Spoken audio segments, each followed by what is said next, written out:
संबंध हमारे सबसे तो पहली बार हमने कोई राजनीतिक पार्टी ज्वाइन किया था 2016 में। जी, आपके जीवन में एक बहुत दुखद घटना होती है 29 अगस्त 2009 को। सर वो क्या कुछ था? अटल जी कहते थे कभी थे अकेले हुए आज इतने नहीं तब डरे तो भला अब डरेंगे। विरोधों के सागर में चट्टान हैं हम जो टकराएंगे मौत अपनी मरेंगे नहीं तब डरे तो भला अब डरेंगे।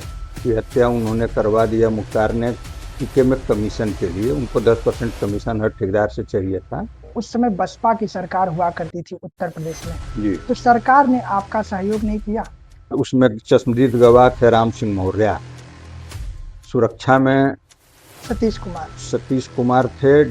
ड्राइवर था हमारा शब्बीर, जो पहली बार उसको भी गोली लगी थी, शब्बीर उर्फ राजा। ये 19 मार्च को शायद 2010 में। 19 मार्च 2010 को आरटीओ दफ्तर के पास।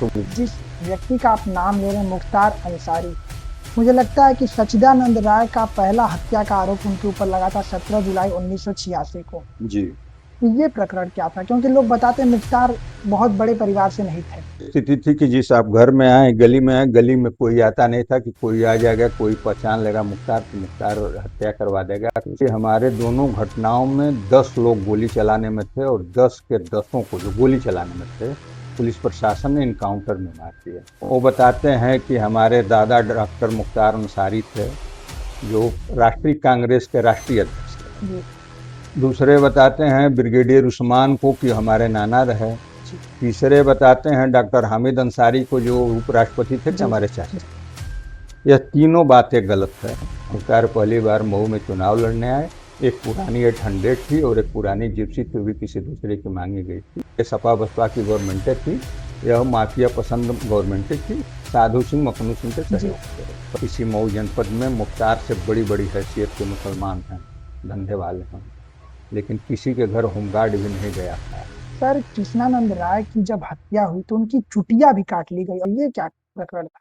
ब्राह्मण को ब्राह्मण से, यादव को यादव से, छत्री को छत्री से। किसी ने मुखबिरी कर दिया। हाँ, गांव से ही मुखबिरी हुई थी। गांव से मुखबिरी हुई थी कि अब जा रहे हैं, रास्ते में वो सिंगल रास्ता है, दोनों तरफ झाड़ियां हैं, टूटा रोड था उस समय, तो रोड बंद हो गई है।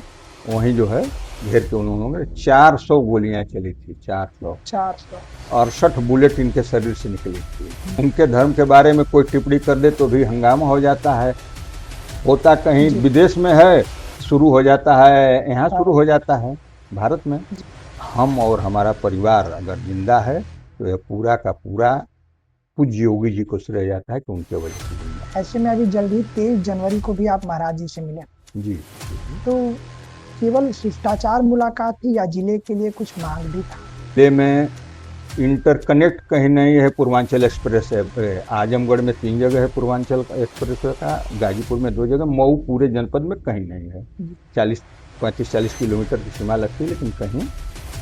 भारतीय जनता पार्टी 12 महीने 24 घंटे हमको लड़ाएगी, हम लड़ेंगे, दूसरे को लड़ाएगी तो पूरी ताकत के साथ उनके लिए लगा जाएगा। यदि आप जनप्रतिनिधि बन जाते हैं, सदन में चले जाएंगे, तो प्राथमिकता क्या होगी आप?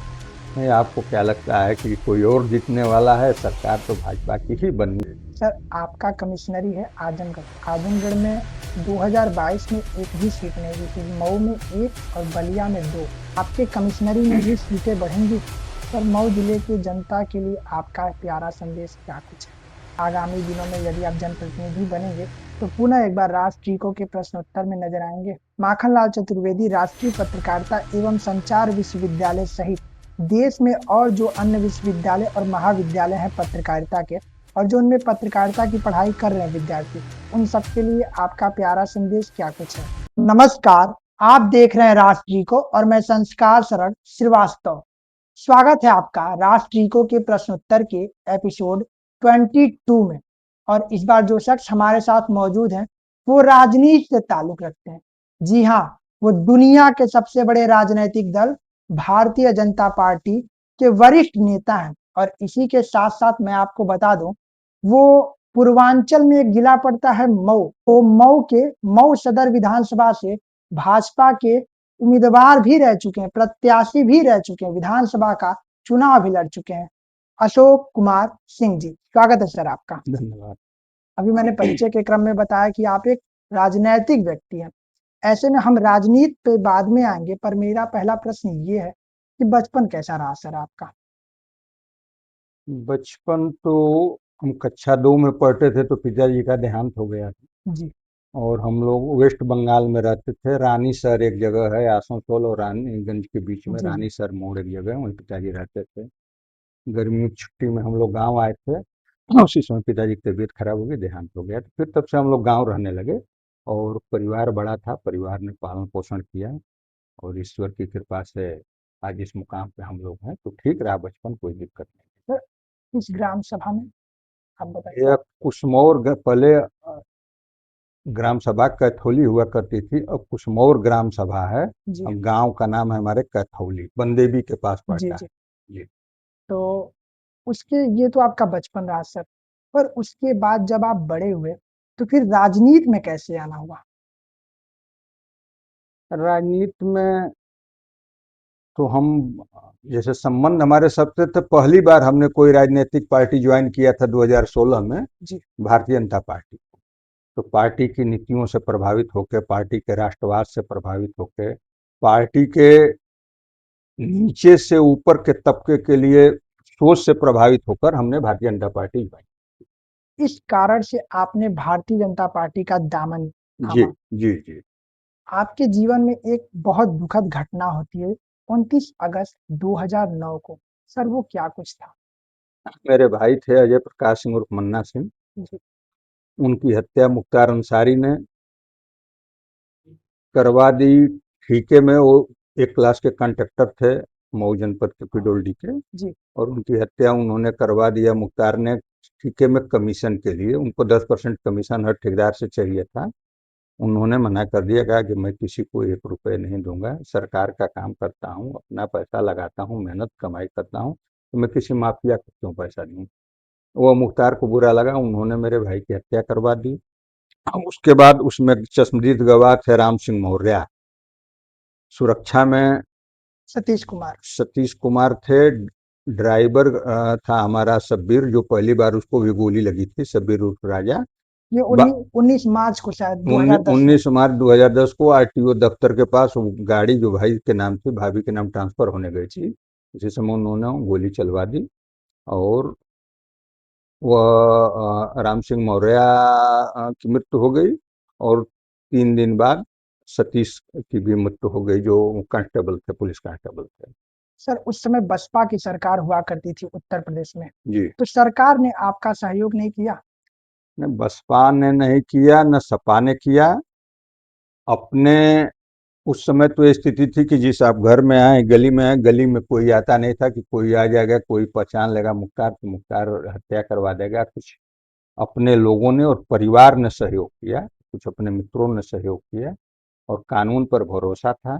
और प्रशासन ने, हमारी पुलिस प्रशासन ने हमारी बड़ी मदद की। जी।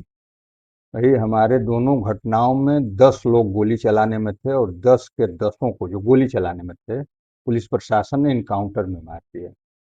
3 मारे गए बीजेपी की गवर्नमेंट में, 4, और 6 जो है सपा बसपा के गवर्नमेंट में इनकाउंटर में। जिस व्यक्ति का आप नाम ले रहे हैं मुख्तार अंसारी, मुझे लगता है कि सच्चिदानंद राय का पहला हत्या का आरोप उनके ऊपर लगा था 17 जुलाई 1986 को। जी। तो ये प्रकरण क्या था? क्योंकि लोग बताते हैं मुख्तार बहुत बड़े परिवार से नहीं थे। नहीं, मुख्तार के लोग, माउथ मीडिया उनके पास जबरदस्त है। और नेशनल चैनलों को क्या बताया जाए, किसी चीज़ की जांच पड़ताल करनी चाहिए। मान लीजिए हम कुछ कहते हैं कि हम फला हैं और फला रहे, तो उसकी जांच करनी चाहिए। वो बताते हैं कि हमारे दादा डॉक्टर मुख्तार अंसारी थे, जो राष्ट्रीय कांग्रेस के राष्ट्रीय अध्यक्ष रहे। जी। दूसरे बताते हैं ब्रिगेडियर उस्मान को कि हमारे नाना रहे।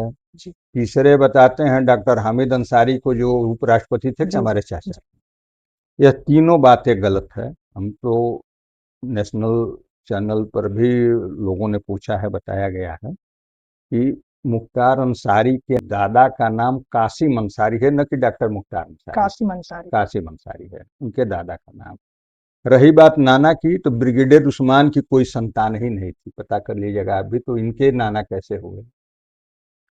तीसरी हो गई इनकी डॉक्टर हामिद अंसारी की, तो इनके घर में इनके अब्बा का इंतकाल हुआ, इनकी अम्मी का हुआ, इनका हुआ, इनके परिवार में और किसी का हुआ होगा नहीं नहीं, 3 लोगों का तो हम जी जी। जानते ही हैं। इसमें किसी में कोई बता दे कि डॉक्टर हामिद। हामिद अंसारी आए थे। हम कहते हैं कि परिवार में कोई बात विवाद भी रहती है, कोई दुश्मनी भी रहती है, तो आदमी सुख में नहीं तो दुख में तो जरूर आ जाता है एक बिल्कुल। बार। नहीं आए थे तो ये भी झूठी है। गांव में जैसे आपका रिश्ता है किसी गांव में, मेरा रिश्ता है, तो उस गांव में सभी लोग चाचा, बाबा, भैया लगते हैं कि नहीं लगते हैं रिश्ते लगते में, हैं। उस तरह के रिश्ते हैं। सीधा कोई रिश्ता नहीं जिसको ये लोग भुनाते हैं केवल कि हमारे परिवार में रहे। मुख्तार पहली बार मऊ में चुनाव लड़ने आए। एक पुरानी 800 थी और एक पुरानी जिप्सी थी, वो भी किसी दूसरे की मांगी गई थी, उससे चुनाव लड़ने आए थे। अब आज परिवार की क्या स्थिति है, कई कई गाड़ियों से बेटा चलता है, पत्नी चलती है, परिवार चलता है, अरबों में चले गए हैं लोग। कहाँ से आया, कौन सा लोन में बिजनेस लगाया है, कौन सा धंधा किया है, यह सब अपराध से अर्जित प्रॉपर्टी है। जो भी है अपराध से अर्जित प्रॉपर्टी है। वो गरीबों का हक मार के, व्यापारियों का हक मार के, सरकार के पैसे को लूट मचा के, सपा बसपा की गवर्नमेंटें थी, यह माफिया पसंद गवर्नमेंटें थी, उनकी मदद होती रही और ये आगे बढ़ते सर, रहे। ये सचिदानंद राय को इन्होंने क्यों मारा था? सच्चिदानंद राय वहाँ के बड़े लोग थे और किसी बात को लेकर विवाद हो गया था, उन्होंने डांट उठ दिया था, इनके पिताजी को कुछ कह दिया था, जैसा कि लोग बताते हैं। जी। तो पहली हत्या इन्होंने सच्चिदानंद राय की साधु सिंह मखनू सिंह के जी। सहयोग से, पहली हत्याओं। उसके बाद इनका शौक था, इनकी कोई निजी दुश्मनी नहीं थी, किसी से कोई निजी दुश्मनी नहीं थी, शौक में अपराध में आए, शौक में। शौक में आए। आप बताइए किनकी, इनके परिवार में किनकी हत्या हुई है, कौन मारे गए हैं, किनको परेशान किया गया है। और बात होती है बीजेपी गवर्नमेंट में कि मुख्तार के साथ बड़ी ज्यादती हुई, मुसलमानों के साथ बड़ी ज्यादती हुई। तो आपको बता दें किसी मऊ जनपद में मुख्तार से बड़ी बड़ी हैसियत के मुसलमान हैं, धंधे वाले हैं, लेकिन किसी के घर होमगार्ड भी नहीं गया होगा। हम गलत करेंगे तो चाहे मुख्तार हों, चाहे हम हों या आप हों, या पूज्य योगी जी की सरकार है, भाजपा की गवर्नमेंट है, इसमें जरूर कार्रवाई होनी। सर, कृष्णानंद राय की जब हत्या हुई तो उनकी चुटिया भी काट ली गई, ये क्या प्रकरण था? चुटिया या टीका, गोली मारी गई थी यहाँ उनके, जहाँ टीका लगाते थे हमेशा जी। कृष्णानंद राय लगाते थे। यह क्या है, यह धर्म को के प्रति आपका नफरत है, धर्म को नीचा दिखाने के लिए वो मुख्तार ने ऐसा करवाया। और दुख की बात है कि जिसने किया वो हिंदू था। जी। तो मुख्तार तो आपस में सबको लड़वाता था ना, हिंदू से मुसलमान से, मुसलमान को, मुसलमान का तो नुकसान ही कम किया है। हिंदू है तो ब्राह्मण को ब्राह्मण से, यादव को यादव से, क्षत्रिय को क्षत्रिय से, इस तरह का वो काम करता था और लोग मिलते थे, करते भी थे। वो जमाना था, अपराधियों का वर्चस्व था, अपराधियों की पसंद की सरकारें थी। जब से पूज्य योगी जी गद्दी पर बैठे हैं, माफियाओं का क्या हाल हुआ है आप देख ही रहे हैं। वही तो बता रहे वो हैं तो कि बुलेट प्रूफ कार से चलते थे। न उस दिन नहीं गए थे ना, बुलेट प्रूफ गाड़ी से नहीं गए थे, धोखा हो गया। गाड़ी को लोग बताया कि आगे पुलिया टूटी है, बुलेट प्रूफ गाड़ी वेट वाली है, वजन वाली है, आपकी नहीं जा पाएगी, तो बगल में जाना था, सामान्य गाड़ी से चले गए, धोखे में लोगों ने चढ़ाकर वहां भिजवा दिया और पहले से तय था। किसी ने मुखबिरी कर दिया। हाँ, गांव से ही मुखबिरी हुई थी, गांव जी। से मुखबिरी हुई थी कि अब जा रहे हैं, रास्ते में वो सिंगल रास्ता है, दोनों तरफ झाड़ियां हैं, टूटा रोड था उस समय, तो रोड बन गई है, वहीं जो है घेर के उन्होंने 400 गोलियां चली थी, 400, 400। 68 बुलेट इनके शरीर से निकली थी। और चुटिया काटना, तिलक पर गोली मारना, यह क्या बताता है, यह धर्म के प्रति आपका नफरत दिखाता है। और आप धर्म को किस तरह की निगाह से देखते हैं, उनके धर्म के बारे में कोई टिप्पणी कर दे तो भी हंगामा हो जाता है, होता कहीं जी। विदेश में है शुरू हो जाता है, यहाँ शुरू भारत। हो जाता है भारत में। जी। लेकिन आप धर्म को के प्रति बार बार इस तरह के कार्य करते हैं, तो हिंदू कितना सहिष्णु है, कितना सहने वाला है, लेकिन अब सहने का जमाना गया। अब जिस भाषा में आप बात करेंगे उसी भाषा में जवाब मिलेगा। सर, इतने बड़े अपराधी से लड़ते हुए आपको नहीं कुछ? देखिए, पहले तो हम अकेले लड़े, सही बात है कि कुछ अपने मित्र और परिवार, तब भी पूज्य योगी जी का सहयोग जो है, आशीर्वाद हमको मिलता था मंदिर पर से। जब वो सांसद हुआ करते जब थे। सांसद हुआ जी। करते थे। और आज भी हम और हमारा परिवार अगर जिंदा है तो यह पूरा का पूरा पूज्य योगी जी को श्रेय जाता है कि उनके वजह से जिंदा है। और डरने की बात देखिए, मृत्यु सबको आती है। और हम भारतीय जनता पार्टी के सदस्य हो गए, विश्व की सबसे बड़ी पार्टी है। अटल जी कहते थे, कभी थे अकेले हुए आज इतने नहीं, तब डरे तो भला अब डरेंगे। विरोधों के सागर में चट्टान है हम, जो टकराएंगे मौत अपनी मरेंगे नहीं, तब डरे तो भला अब डरेंगे। तो जब नहीं अकेले से नहीं डरा गया तो पूछना ही नहीं। अब तो भाई बहुत बड़ी पार्टी के परिवार के हम सदस्य हो गए हैं। सर, आप आए दिन महाराज जी से मिला भी करते हैं। ऐसे में अभी जल्द ही 23 जनवरी को भी आप महाराज जी से मिले। जी जी जी जी। तो केवल शिष्टाचार मुलाकात थी या जिले के लिए कुछ मांग भी था? नहीं, मुलाकात होती है समय समय पे, हमेशा नहीं मिल पाते हैं। समय जब मिलता है, समय मांगा जाता है, महाराज जी समय देते हैं तो जाते हैं आशीर्वाद। तो जो लोग कोई न कोई रहती बात। इस बार हमने एक मांग उठाई थी कि जिले में इंटरकनेक्ट कहीं नहीं है पूर्वांचल एक्सप्रेस है। आजमगढ़ में 3 जगह है पूर्वांचल एक्सप्रेस वे का, गाजीपुर में 2 जगह, मऊ पूरे जनपद में कहीं नहीं है। जी। 35-40 किलोमीटर की सीमा लगती है, लेकिन कहीं इंटरकनेक्ट नहीं। तो हमने महाराज जी से एक अनुरोध किया था, पत्र दिया था कि कुशमौर जो है, बीज शोध संस्थान जो है कुशमौर का, और कृषि विज्ञान केंद्र है, उसके सड़क को डबल लेन करने के लिए, वहाँ दोनों तरफ लाइटें लगाने के लिए, और वहीं से 2 किलोमीटर पे अहिलाद के पास अंडरपास है, वहाँ इंटरकनेक्ट करने के लिए पूर्वांचल से मऊ जनपद को। ये हमने महाराज जी ने कहा कि ठीक है, इसको देखते हैं, इसको करवा। तो उसकी वर्तमान स्थिति क्या है? अब वर्तमान स्थिति तो देकर आ गए, इसमें समय लगता है ना, एक चूंकि वह केंद्र का मामला है, जाएगा वहां से अनुमति लेनी पड़ेगी। महाराज जी ने कहा तो जरूर इस पर ध्यान देंगे, करवा। आपको 2022 में 22 फरवरी को विधानसभा का टिकट मिलता है भाजपा की तरफ से, जी। पर आप उप विजेता होते हैं। 2027 उप विजेता नहीं, हम चुनाव हारे, उप विजेता नहीं उसको बोलते हैं। हम रनर रहे, वो विनर रहे। चुनाव हारना हारना होता है, उप विजेता कैसे आप कह सकते हैं। 2027 में भी यदि आपके ऊपर पार्टी आपकी विश्वास जताती है, तो इस बार आप क्या? देखिए, वो तो पार्टी निर्णय लेती है, हम लोग कार्यकर्ता हैं। 2017 में भी मुझे सिंबल मिला था, आपको बता दें कि जी सर, सिंबल पता है। दिया गया था, लेकिन समझौते में सीट चली गई, पार्टी ने कहा हम अपने को वापस कर लिए। तो पार्टी निर्णय लेगी। हम लोग भारतीय जनता पार्टी 12 महीने 24 घंटे तैयारी की रहती है। ऐसा नहीं कि उसको चुनाव आना है तो तैयारी करते हैं। आप देखते हैं कि हमेशा पार्टी के कार्यकर्ता, पार्टी के नेता क्षेत्रों में लगे रहते हैं, पार्टी का अभियान चलता रहता है। तो ये तो पार्टी तय करती है कि कौन किसको चुनाव लड़े, हमको लड़ाएगी हम लड़ेंगे, दूसरे को लड़ाएगी तो पूरी ताकत के साथ उनके उनके लिए लगा जाएगा। यह पार्टी तय करती है।